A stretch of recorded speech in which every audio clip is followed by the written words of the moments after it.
Ini part keempat membaca buku Unlimited Power, Kuasa Tak Terbatas, halaman ke-30. Ciri nomor 1, gairah. Semua orang itu telah menemukan suatu alasan, suatu maksud yang membakar, memberikan energi hampir-hampir obsesif yang mendorong mereka untuk berbuat, bertumbuh, dan menjadi lebih. Itu memberi mereka bahan bakar yang mendorong kereta sukses mereka dan membuat mereka menggali potensi sejati mereka. Gairahlah yang mendorong PT Ross terus melompat kepala duluan ke basis keduanya, seolah-olah ia itu pemain pemula dalam pertandingan liga besarnya yang pertama. Gairahlah yang membedakan tindakan-tindakan Lelococha dari demikian banyak pemimpin lain. Gairahlah yang mendorong para ilmuwan komputer selama dedikasi bertahun-tahun untuk menciptakan terobosan-terobosan yang telah menempatkan manusia di luar angkasa bolak-balik. Gairahlah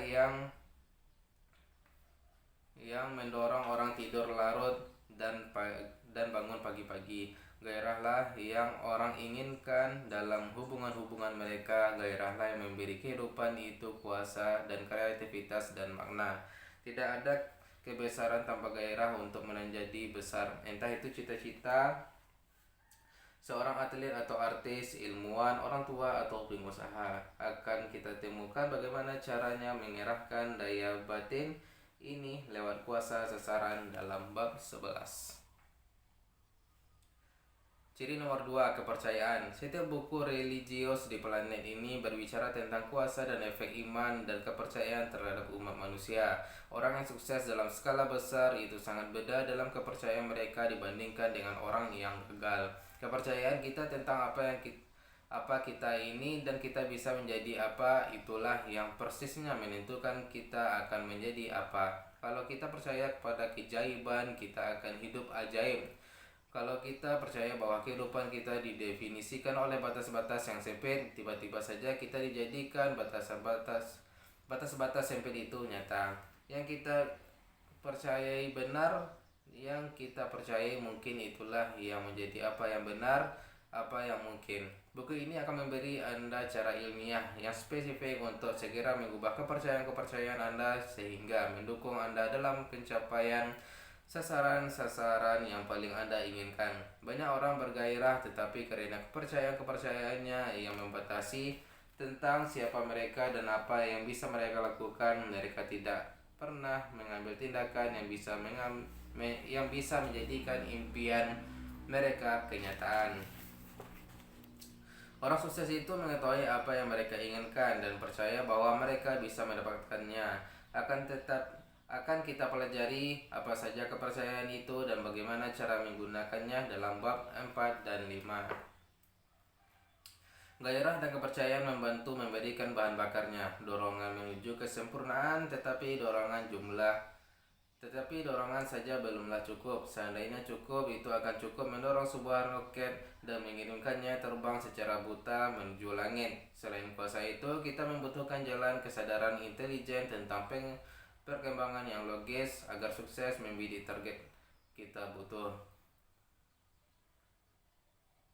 Ciri nomor 3, strategi. Strategi adalah cara mengorganisasikan sumber-sumber daya. Ketika Steven Spielberg memutuskan menjadi pembuat film, ia petakan jalan yang akan menuntunnya ke dunia yang ingin ditaklukkannya. Ia merenungkan apa yang ingin ia pelajari, siapa yang perlu dikenalnya, dan apa yang perlu dilakukannya. Ia bergairah dan percaya, tetapi ia juga mempunyai strategi yang menjadikan semuanya itu efektif semaksimal mungkin.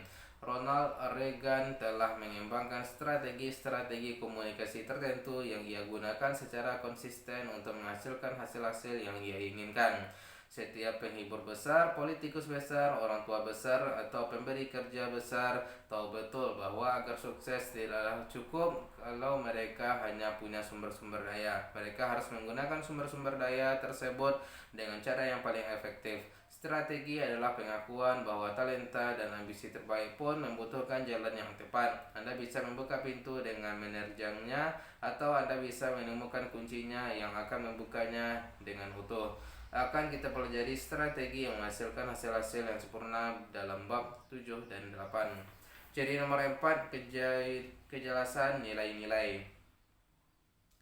Ketika kita renungkan hal-hal yang membuat Amerika hebat, kita teringat akan hal-hal seperti patriotisme dan harga diri, toleransi, kecintaan, dan kebebasan.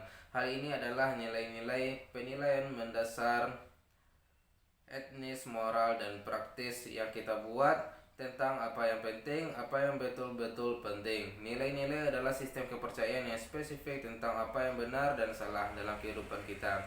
Nilai-nilai adalah penilaian kita tentang apa yang menjadikan hidup ini layak. Banyak orang tidak mempunyai ide yang jelas tentang apa yang penting bagi mereka. Seringkali individu melakukan hal-hal yang belakangan mereka sesali hanya karena mereka tidak jelas betul tentang apa yang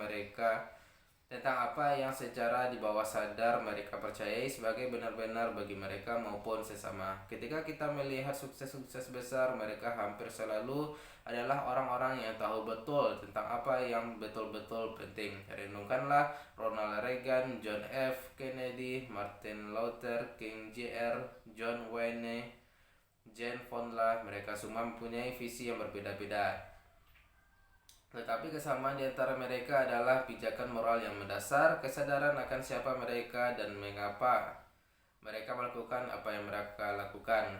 Pemahaman akan nilai-nilai adalah salah satu kunci paling memuaskan sekaligus paling menantang dalam mencapai kesempurnaan. Akan kita bahas nilai-nilai dalam bab 18.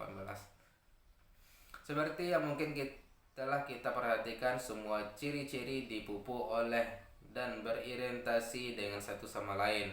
Apakah gairah itu dipengaruhi oleh kepercayaan? Tentu. Semakin kita percaya bahwa kita bisa melaksanakan sesuatu, semakin biasanya kita bersedia untuk berinvestasi dalam pencapaiannya. Apakah kepercayaan itu sendiri cukup untuk mencapai kesempurnaan? Itu adalah awal yang baik. Tetapi kalau Anda percaya bahwa Anda akan melihat matahari terbit dan strategi Anda untuk mencapai sasaran tersebut adalah mulai lari ke arah barat, mungkin Anda akan mengalami kesulitan. Apakah strategi sukses kita dipengaruhi oleh nilai-nilai kita? Jelas. Kalau strategi sukses Anda menuntut Anda melakukan hal-hal yang tidak sesuai dengan kepercayaan di bawah sadar Anda tentang apa yang benar dan yang salah dalam kehidupan Anda, maka bahkan strategi yang terbaik pun tidak akan efektif. Ini sering tampak pada individu yang mulai sukses tetapi kemudian mensabotase suksesnya sendiri. Masalahnya adalah konflik internal antara nilai-nilai dengan strategi pencapaiannya. Dengan cara yang sama, keempat hal yang telah kita bahas di atas tidaklah dapat dipisahkan. Ciri nomor 5, energi. Energi bisa menjadi komitmen menggelegar yang penuh sukacita dan Bruce Springsteen atau Tina Turner. Energi bisa menjadi dinamisme kewirausahaan Donald Trump atau Steve Jobs. Energi bisa menjadi vitalitas Ronald Reagan atau Katharine Hepburn. Adalah hampir mustahil. Berjalan lenggang kangkung menuju kesempurnaan. Orang yang telah meraih kesempurnaan itu mengambil peluang dan membentuknya. Mereka hidup seolah-olah terobsesi dengan peluang mengagumkan setiap harinya.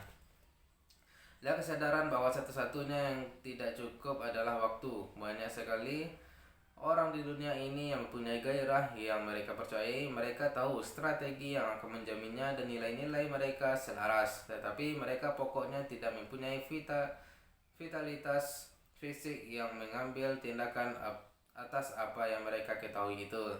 Sukses besar tidaklah terpisah dari energi fisik, intelektual, dan spiritual yang memungkinkan kita memetik manfaat yang sebaik-baiknya dari apa yang kita punya. Dalam bab 9 dan 10 akan kita pelajari dan kita terapkan peralatan yang langsung dapat meningkatkan energi fisik. Ciri nomor 6, kuasa menjalin hubungan. Hampir semua orang sukses mempunyai kesamaan berupa kemampuan luar biasa untuk menjalin hubungan dengan sesama. Kemampuan mengembangkan simpati sesama dari berbagai latar belakang dan kepercayaan. Memang sesekali ada jenius gila yang menemukan sesuatu yang mengubah dunia. Tetapi kalau sang Sang jenius menghabiskan seluruh waktunya di tempat sepi, ia akan sukses di suatu tingkatan tetapi gagal di banyak tingkatan lainnya. Sukses-sukses besar kayak Dede King, Rajan, Gandhi semuanya mampu menjalin hubungan yang menyatukan mereka dengan jutaan orang lain. Sukses terbesar bukanlah di panggung dunia, melainkan di dalam lubuk hati yang terdalam. Dalam hati, semua orang butuh menjalin hubungan kasih yang langgeng dengan sesamanya. Tanpa itu, sukses menjalin hubungan kasih yang langgeng dengan sesamanya. Tanpa itu, sukses apapun, kesempurnaan apapun betul-betul hampa. Akan kita pelajari tentang hubungan-hubungan ini di dalam bab 13. Ciri kunci terakhir adalah sesuatu yang telah kita bicarakan sebelumnya. Ciri nomor 7, penguasaan komunikasi. Inilah inti dari apa yang dibicarakan buku ini. Cara kita berkomunikasi dengan sesama dan cara kita berkomunikasi dengan diri sendiri itulah yang ujung-ujungnya menentukan kualitas kehidupan kita. Orang yang sukses dalam kehidupan adalah mereka yang telah belajar bagaimana cara mengambil tantangan apapun yang diberikan kehidupan kepadanya, yang mengkomunikasikan pengalaman tersebut kepada dirinya dengan cara yang membuatnya sukses mengubah segalanya. Orang yang gagal mengambil kesusahan hidup dan menerimanya sebagai keterbatasan. Orang yang membentuk kehidupan kita dan kebudayaan kita adalah juga komunikator ulung kepada sesamanya. Kesamaan di antara mereka adalah kemampuan mengkomunikasikan sebuah visi atau upaya atau sukacita atau visi. Penguasaan komunikasi itu yang menjadikan orang tua yang hebat atau artis yang hebat atau politikus yang hebat atau guru yang hebat. Hampir semua bab dalam buku ini, entah bagaimana caranya, ada hubungannya dengan komunikasi, dengan menjembatani jurang-jurang, dengan membangun jalan-jalan baru, dan dengan membagikan visi-visi baru. Bagian pertama buku ini adalah mengajari Anda bagaimana caranya memimpin dan mengendalikan otak Anda dan tubuh Anda dengan lebih efektif daripada yang sudah-sudah. Kita akan bekerja dengan faktor-faktor yang mempengaruhi cara Anda berkomunikasi dengan diri sendiri. Di bagian kedua, kita akan mempelajari bagaimana cara menemukan apa yang betul-betul Anda inginkan dari kehidupan ini, dan bagaimana caranya Anda bisa berkomunikasi dengan lebih efektif dengan sesama, serta bagaimana caranya agar Anda dapat mengantisipasi perilaku-perilaku yang akan secara konsisten diciptakan oleh orang yang berbeda-beda. Bagian ketiga mempelajari dari perspektif yang lebih besar, lebih global tentang bagaimana kita berperilaku, apa yang memotivasi kita, dan apa yang bisa kita kontribusikan pada tingkatan di luar pribadi yang lebih luas. Itu adalah soal mengambil keterampilan yang telah Anda pelajari dan menjadi pemimpin.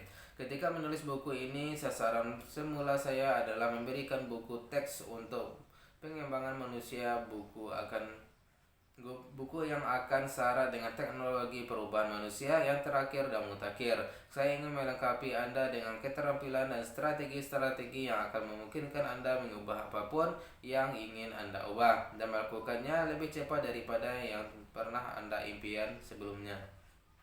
Saya ingin menciptakan peluang bagi Anda dengan cara yang sangat konkret untuk langsung meningkatkan kualitas pengalaman hidup Anda. Saya juga ingin menciptakan karya yang bisa berulang-ulang Anda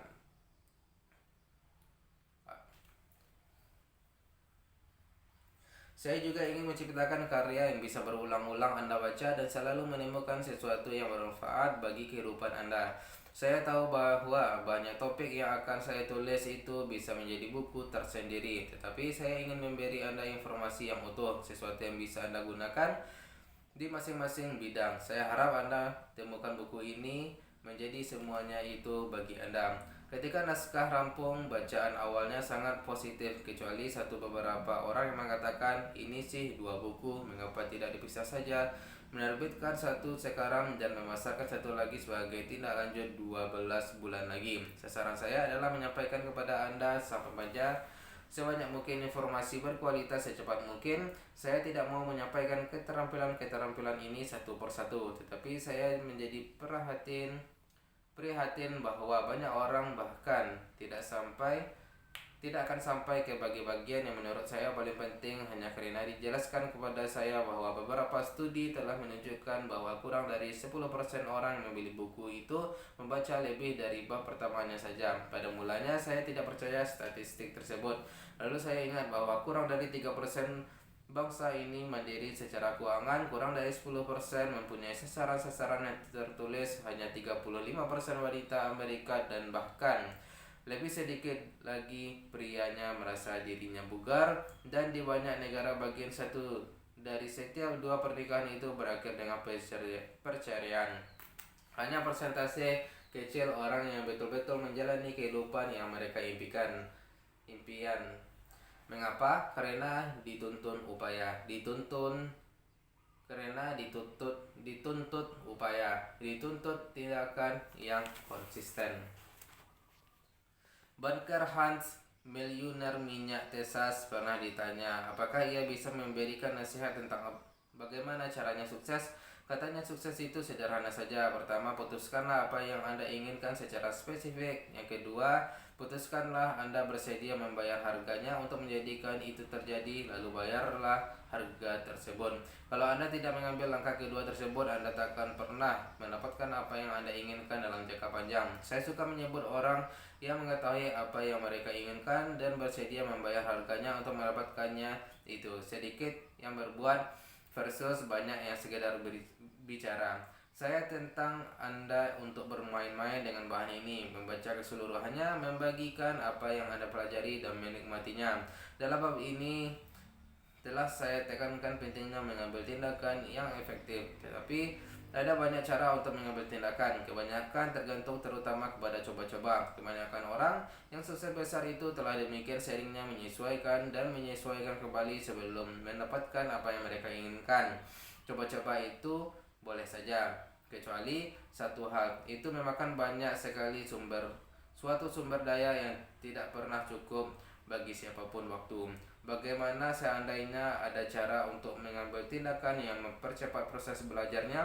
Bagaimana seandainya saya bisa menunjukkan bagaimana caranya mempelajari pelajaran-pelajaran berharga yang telah dipelajari semua orang yang telah meraih kesempurnaan itu? Bagaimana seandainya Anda bisa belajar dalam hitungan menit apa yang disempurnakan seseorang selama bertahun-tahun?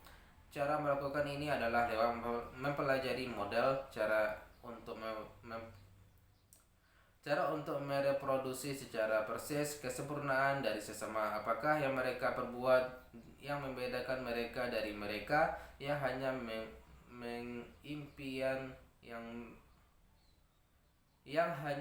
mengimpikan sukses? Mari kita temukan.